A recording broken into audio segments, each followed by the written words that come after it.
Hey folks, welcome to another Absolutely Outdoors. Today we've got Hunter Bowman with us again. Hunter is our expert deer hunter, hog hunter, whatever you want to call it. But you people that remember Hunter from last year, or maybe was it last year or a little bit before that? It's been a while back. Yeah. We talked about, how you got into this business, and I think it was really a great thing that he did. Of course, Angie, his mother, was probably part of it. He always wanted to work on a ranch and do hunting out in Texas and Wyoming and places like that. But his mother said, you get your college degree, then you can do that. And so that was smart. And so anyway, he did that. He got his degree from Troy, and then he went to guide school. Is that what you call it? Guide school. Guide school. That's right. And that was in Montana. Montana. I wanted to say Wyoming, but it was in Montana. And we've got some pictures of that. And just tell us some of the things that you learned in guide school. Well, the school is broke down into 4 weeks. It's a month-long program. You go out, first week you start. It's like it's a base camp at the bottom of the, kind of at the bottom of the mountain. The mountains are in the background, and so you work in and out of the mountains from time to time. But the first week, you're basically learning how to saddle horses. You're learning how to tie knots. Just little things to when you're out there in the back country. Do you learn how to put shoes back on the horses? You do. That's not until like the second or third week. Okay. But the first week, you're kind of just learning the basics of the saddle and learn how, because all that stuff, all your hunting is done by horseback. So you have to learn, how to mess with a horse in order to get, because if you get back there and you don't know what you're doing, then you're miles away from, society, and it's hard to figure out. You can't just phone a friend. You kind of got to know what you're. Well, let me ask you, do you have any cell coverage out there? I can't remember if I had. I know I had Wi-Fi, but it was kind of spotty. Okay, well, as far as the cell service goes, I don't know that you would have any in the backcountry. I really don't. I think we had some spotty there at the base camp, but as far as once you get up in the mountains, you're probably satellite phone. So did you have a satellite phone? We didn't have. I didn't have one, but I'm sure that one of the main guides, he had one. I think they have to have one when they're taking hunters out, just as a emergency line. Right. So they can call in a helicopter or whatever. Right. Okay. Yeah. If something happens, and they've got people out there that they're coming out there for a once in a lifetime hunt. They don't. They're not out there all the time. So right. It could happen. Right. Anything could kind of happen. So. All right, well, tell us more about that. So the first week, you kind of just get an introduction to horses and saddles and messing with them, learning the basics. And then the second week, I believe we did some hunting techniques. And so they would show you a lot of tutorial videos, basically how to skin deer. Because a lot of these guys, they're coming at just like me, at a very bottom end level. So you're learning everything. You learn how to skin an animal. You learn how to take the animal once you kill it and pack it out for the customer, because out there you can't just drive a truck to it. You have to quarter it out and pack it out. So they show you videos and they give you instruction on that, and then they'll go through some different calls and different things that they use to. A lot of elk hunting out there, so they show you a lot of bugling calls and a lot of cow calls too. They use, depending on the time of year, depending on what kind of call you're going to use. So they go through that, and then you go through the third week, I believe it is, with the main. He's like the guy that wrote the book on packing. So they get this guy named Bob that comes in. He's like the man for packing. And so he comes in and shows you how to pack horses and mules. You go in, there's certain ways you have to pack a horse and a mule to get the stuff back there without it falling off. So there's certain ways you have to tie down. There's certain saddles you use to tie off to. And it's kind of difficult, to be honest with you, especially if you're not around that very often. It's not an easy thing to learn, because you're literally packing 4 to 5 days worth of equipment into a very rural area to live. So you got everything from your cooking to your food, and then you got your hunting stuff on top of that. So a lot of times that's a lot of gear in and of itself. So, and then the last week, the fourth week, is probably the best week, and that's when you go up to it's like a legendary guy in that part of the country too. He's an instructor for like primitive techniques. So he shows you how to build bows. We didn't actually learn how to build a bow, but he does those kind of classes, a lot of primitive techniques, tracking and bow building and all kinds of, real old school stuff. But he went through the bow hunter safety program for us, the background in the health issues that you're going to have back there. I can't remember what they call that. It's like backcountry something, but it's basically the first aid is what it is. It's like a wilderness first aid is what they call it. And so you go through that, and then we did a lot of classroom time, but we did some outdoor stuff too, like learn how to put a person in a splint, if they break their leg or something happens out there. Learn how to build a fire with a bow, like an old school friction type fire building, and so it's pretty cool. Learn how to shoot old bows. We had some traditional bows, long bows out there. You learn how to shoot those, and so that was the last week, and that was probably the most fun. Yeah. That was pretty interesting. that is just absolutely great. Every time I think about it, I say, man, I wish I'd have done that. Yeah, yeah, it's a cool experience. I wish I'd have done that. Yeah. Hunter is going to give us some pictures in just a few minutes of the camp, and also don't go anywhere. We'll have those pictures when we come back.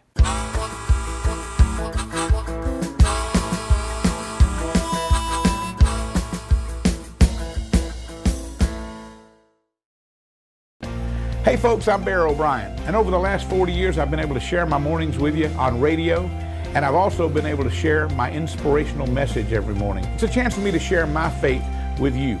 Now we're bringing it to TV thanks to CTV Beam. You can catch us every Monday through Friday morning at 6 a.m. and 8 a.m., the inspiration of the morning. I'm so glad to share it with you. So please be watching every Monday through Friday at 6 a.m. and 8 a.m. I love you. God bless you.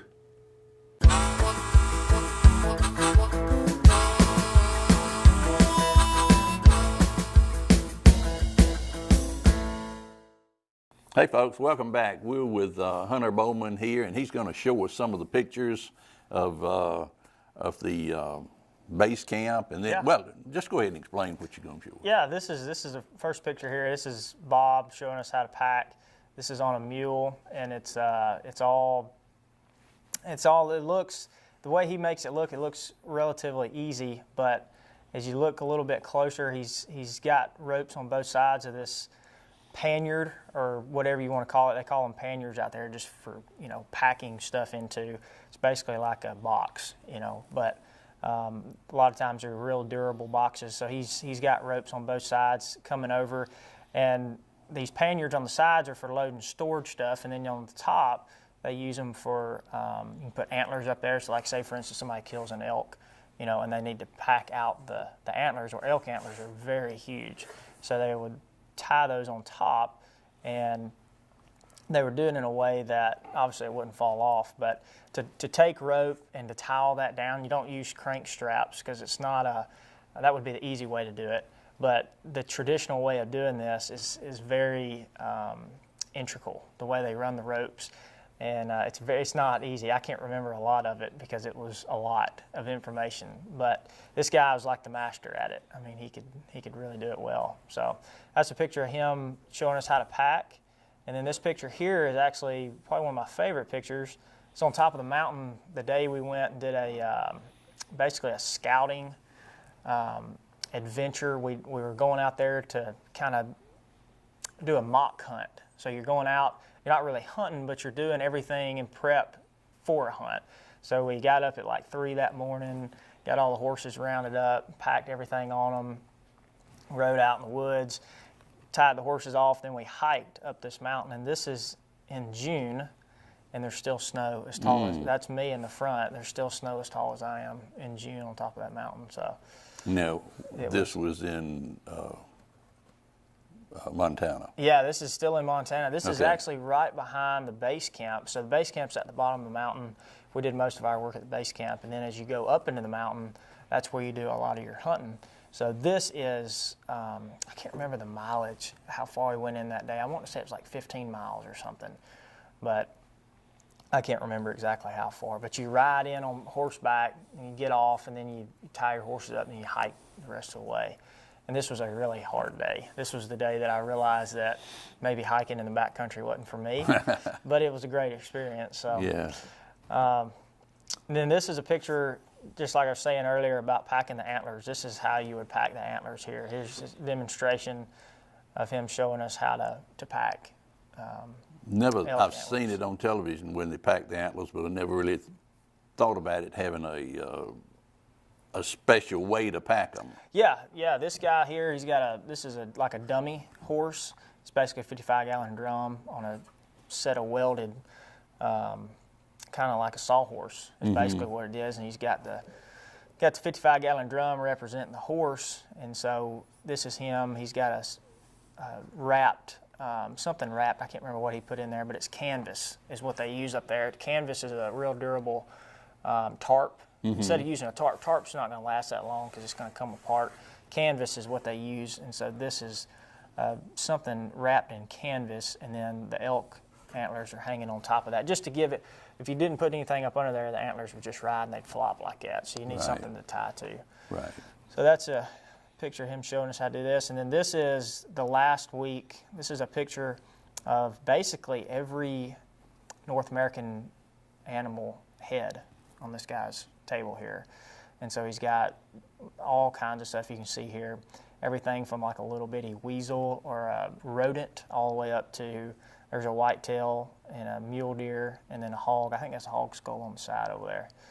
So very interesting week that week, because it was basically this guy's barn converted into an outdoor classroom, and so he had everything that you could ever imagine as far as the outdoors concerned. It was there, and that's just a picture of those heads. And then this is learn how to do the splint.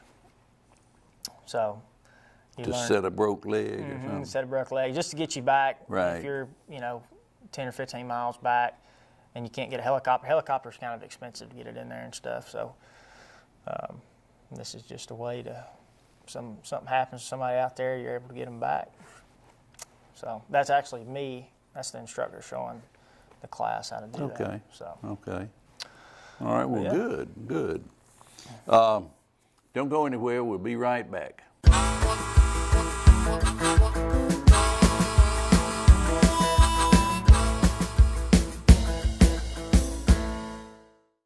You could shop discount stores and think you're saving money. Think again. You can buy the same brands and current styles gently used at Clothes Mentor for less. A lot less. Is this for real? Shop smart on gently used fashions at Clothes Mentor. Stylize, accessorize, prioritize. Clothes Mentor offers brand name fashions, shoes, designer handbags, and accessories for even less than discount stores. Find it all at Clothes Mentor. Like the look, love the price.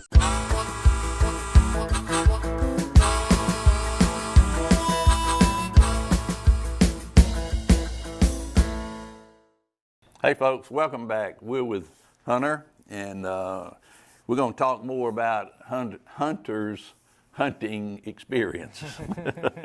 Get kind of tongue-tied there. But anyway, how did you, when you went to a ranch in Texas after you finished guide school? I did. I went to Kansas right after guide school, and then I went to Texas after that. So I went to Kansas for a season, and I came back and. What were you primarily hunting there? In Kansas, it was whitetail for the most part. Whitetail, We had some elk that the owner had in a high fence area that we hunted too, but for the most part, it was free range, low fence whitetail leases that he had, and so mostly all whitetail hunts at that time a year. I was there for the fall, so I did that for a season and ended up not really. I liked the guiding part, but didn't like where I was and kind of the situation I was working in, so I decided to do something different. So I came back, and that's when I went to Texas. I found the ranch that I started at in Texas, actually on a Texas A&M job board. Really? They've got a wildlife, and it's kind of like Auburn. I mean, they're a wildlife ag school, but they have a job board for interns, and you can get on there, not just for interns, but it's all kinds of outdoor-related jobs. But I found an internship that I could start out at as an entry level, so that's what I did. And I went to Texas as an intern and kind of worked at the very bottom level. That's as entry level as it gets, you know. And so I made it there and worked there for 9 months and kind of learned the ropes of the South Texas. South Texas hunting is a whole lot different than Kansas hunting, Alabama hunting, and even in the Rocky Mountains in Montana. It's all a little different. Still hunting, but it's all a little different. And so I learned a little bit about the basics of, you know, hunting in South Texas. Yeah, I guess you go from the Texas, the desert, to the flatlands in Kansas, to the mountains. Yeah, it's all. And Montana is completely different. It's all different. It's still hunting. I mean, it's still, people are coming out and they're paying you to take them to kill an animal, but it's different techniques, different. It's a lifestyle too. When you live this kind of life, guiding and hunting and working around it, it really takes a lot of your time. So it's more of a lifestyle than it is a job. And I learned that as I went, you know. But yeah, Texas was good. I ended up doing the internship and then was working on the ranch that I was just on here just a couple of weeks ago. I just was on. They were looking for somebody to help with. The ranch manager was looking for somebody to help with just the day-to-day operation, and he was looking for somebody to guide too. And so I hadn't had a chance to guide too much the year before because I was doing an internship, and you don't really get to guide much doing an internship. It's more of your mowing the grass and taking care of the land kind of thing. Right. So. Right. But yeah, it was good. I went to that ranch. Todos is the ranch I was just on, and. Now, where is that located? This was about an hour. The first ranch I was on was about 2 hours south of San Antonio in Texas. And You're then down near the Mexican. not far from the border. Yeah. Not far from the border, about an hour from the border. And then this last ranch I was on was about an hour and a half, 2 hours from the border, about an hour south of San Antonio. Okay. So Okay. still same area. This ranch I was on though was a lot different than the other ranch because this one was a lot more open and it was a cattle ranch. So the operations were a lot different. It's still the South Texas brush, but until you actually see it, it's hard to comprehend it. But it was so much more open, a lot of land clearing down there. It's kind of like here where you go in, you clear cut. You know, if you got a property that's clear cut versus a property that's not, it's going to be a little bit different way to hunt it, and it's going to obviously look different. And that's the way this place was. It had a lot of open areas for quail. A lot of it was used for quail, but a lot of it was used for cattle grazing too. Yeah. So. Yeah. But I made it there and worked there about a year, and I actually made it there because I knew the chef there at the time. I had worked with him in Kansas, so just kind of worked out good for both of you. Worked out very well. Yeah, That's worked good. out very well. That's good. That's good. You're going to show us some pictures of the ranch. I tell you, we're running out of time. Don't go anywhere. We'll be right back, and Hunter's going to show us some pictures of the ranch that he was working on.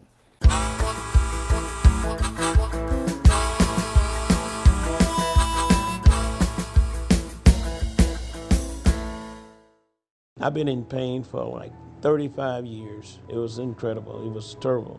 But with Steve Axe, it just seems like it's just made a complete difference. It was almost like it was instant to me. It really worked. And when I first put it on, like it was something, going through my body. It just was, hey, it should really work. We're excited to bring Steve Axe to Phoenix City Joint and Rehab, a drug-free pain prevention device covered by Medicare and TRICARE. It's not pain management, it's a pain solution.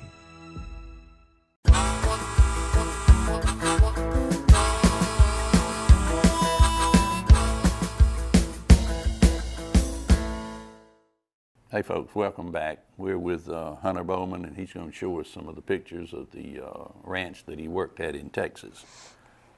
This first picture is a picture of me and the guy that I worked for.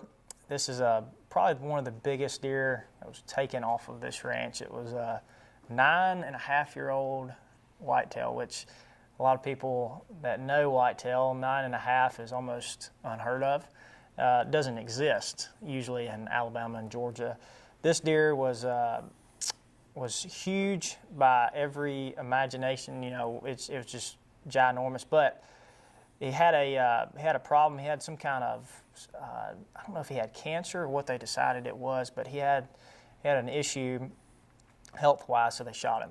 So this guy, I didn't shoot him or my boss, but one of our partners for the ranch shot it, and that's just a picture of us holding it there. But This is another picture of this is what we consider a management buck. This deer probably scores 120s, maybe 125, somewhere in there. If he made it, I can't remember what he actually scored, but this would be considered a management buck. This is one of the guys that I was guiding, so he was a younger kid, and he had a good day that day. But this is a picture this is probably one of my favorite pictures here recently. This is, you kind of have to look at it close, but this is a picture of me and one of the guys I was guiding.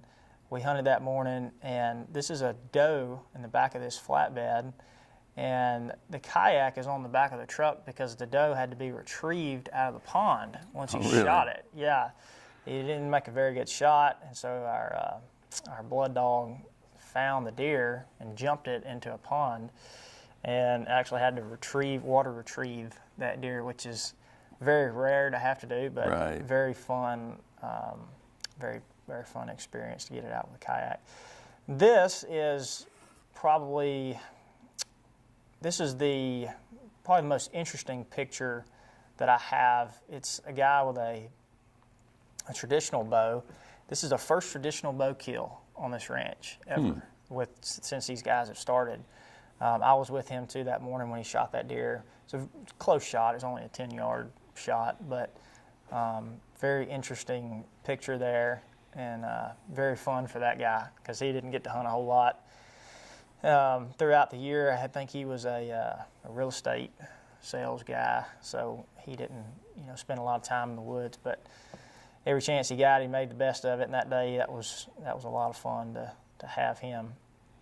And this is a picture of me and a couple of the dogs that they worked throughout the quail season. We had a guy come down from Montana, and this is a red setter, and that's a cocker on the other side.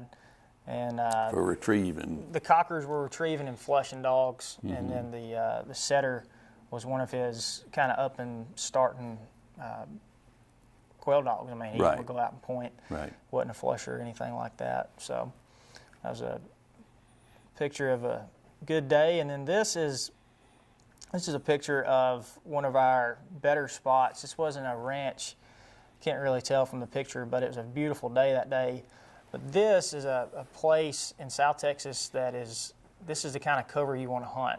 There's not a lot of brush. You can see the one tree. Yeah. This place had a lot of grass, so it's a lot of kind of native grass just out in the middle of this pasture, but it held a lot of quail because you could actually get in there and you could hunt it very well instead of having to beat the brush, because a lot of that stuff down there is very thick. You can't get to it. Quail might be in there, but you can't get to it and you can't get a shot. So this place was probably one of our better places. It wasn't actually on the ranch. It was another place down the road that we hunted. Yeah. But very fun day, and kind of gives you an idea there that that's not a typical South Texas deal there. It's very open.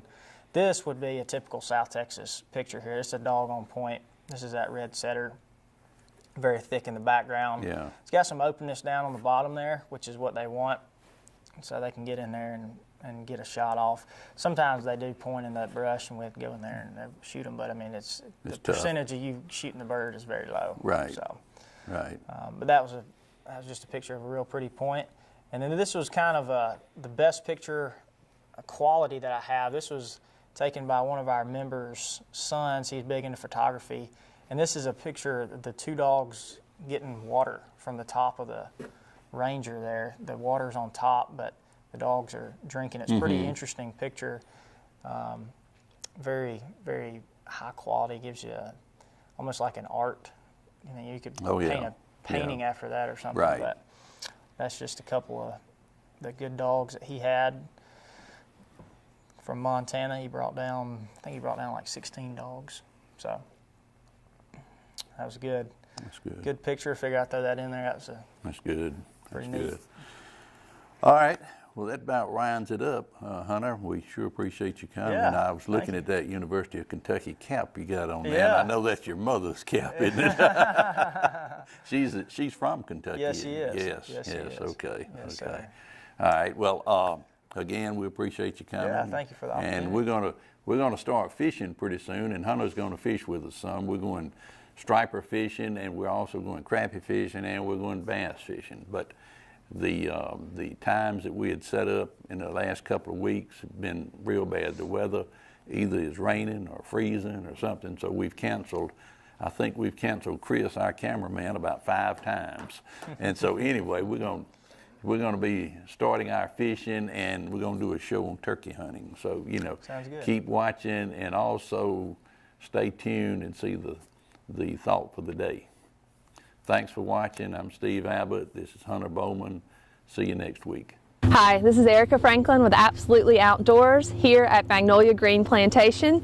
I also have my helpers Kate and Bobo here today. Today, your tip of the day is going to be on moon blindness. This is the technical name for that is equine recurrent uveitis. But you'll most commonly heard it called moon blindness. That name came from, at one time, they felt like the disease was related to the phases of the moon. We know now that it doesn't. It's caused by bacterial or fungal infections and also trauma. So with uveitis, you know, one of the signs and symptoms of that are going to be eye sensitivity, watering, redness, inflammation of the eye, and the key part of uveitis or moon blindness is going to be early treatment. The eye cannot stress enough getting early treatment for any type of eye injury. Eyes tend to heal quite well if they are treated early. Now, also with the uveitis, you will see some horses that have a very cloudy eye. Over time, that eye can become very cloudy from the uveitis. So you know it also that is also another common thing to see. So with this uveitis, if you see any signs and symptoms of really anything going on with your horse's eye, be sure to contact your vet immediately because so many things can be healed. Now the uveitis, it is a chronic illness. Once they get a certain type of bacteria in that eye and it turns into the uveitis, it is chronic, but it's very, very manageable and treatable. You are going to want to keep a fly mask on those horses. Especially on sunny days. The eye is definitely sensitive to light, and it's very important to try to protect from that. Also, initially, they're going to be using antibiotic ointments in the eye, possibly even a steroid to help with inflammation in the eye. Also, through this.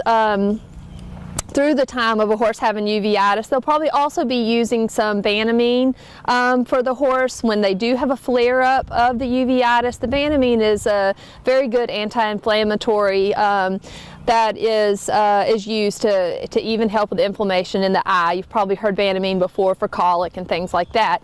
Now you will need your vet to treat this type of illness.